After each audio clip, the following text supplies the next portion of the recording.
ఉడకబెట్టుకునేదానికి ఒక బర్తన్లో పుదీనా, ధనియా పత్తా, సాయిజీరా, దాల్చిన చెక్క, ఇలైచీ, లవంగ్, తేజ్పత్తా ఇవన్నీ వేసి బాయిల్ చేసుకోవాలి.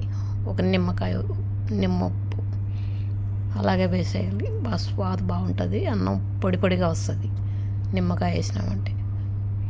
ఇప్పుడు పక్కన బర్తన్లో 1 టేబుల్ స్పూన్ నెయ్యి, చెక్క, లవంగాయలు, యాలక్కాయ, బిర్యానీ ఆకు, అలాగే కొద్దిగా నూనె గడ వేసి బాగా ఫ్రై అవనిచ్చి ఆనియన్ వేసుకోవాలి. ఆనియన్ బాగా బ్రౌన్ కలర్ వచ్చినంత వరకు ఫ్రై చేసుకోవాలి. బాగా బ్రౌన్ కలర్ వచ్చిందంటే బాగా టేస్ట్ బాగుంటుంది. బియ్యం ఉడికేటప్పుడు కొద్దిగా ఆయిల్ వేసినామంటే బియ్యం అన్నం విడివిడిగా పొడి పొడిగా ఉంటుంది. కొద్దిగా గార్లిక్, జింజర్ పేస్ట్ కూడా వేయాలి రైస్ బాయిల్ అయ్యేటప్పుడు.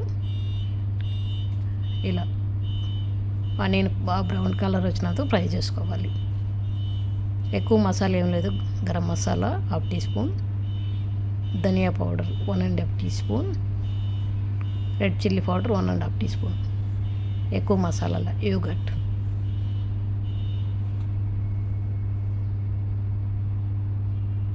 పుదీనా, కొత్తిమీర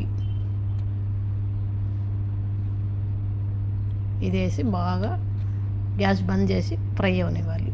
గ్యాస్ అట్లా ఆన్లో పెట్టినామంటే మాడిపోతాయి మసాలా. ఇప్పుడు మనం చేపలను బాయిల్ అయినవి ఉడికించుకొని పక్కకు తీసుకోవాలి. ఇలా ఎక్కువ ఉడకనివ్వకూడదు. సాఫ్ట్గా కొంచెం బాయిల్. ఇలా మసాలా బాగా ఫ్రై అయిన తర్వాత గ్యాస్ బంద్ చేసి ఫ్రై చేసుకోవాలి. ప్రాన్స్ చేసిన తర్వాత 10 నిమిషాలు ఉడకనివ్వాలంతే.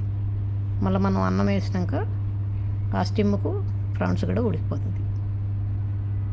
అంతే, సింపుల్ రెసిపీ, చాలా టేస్ట్ బాగుంటుంది బిర్యానీ.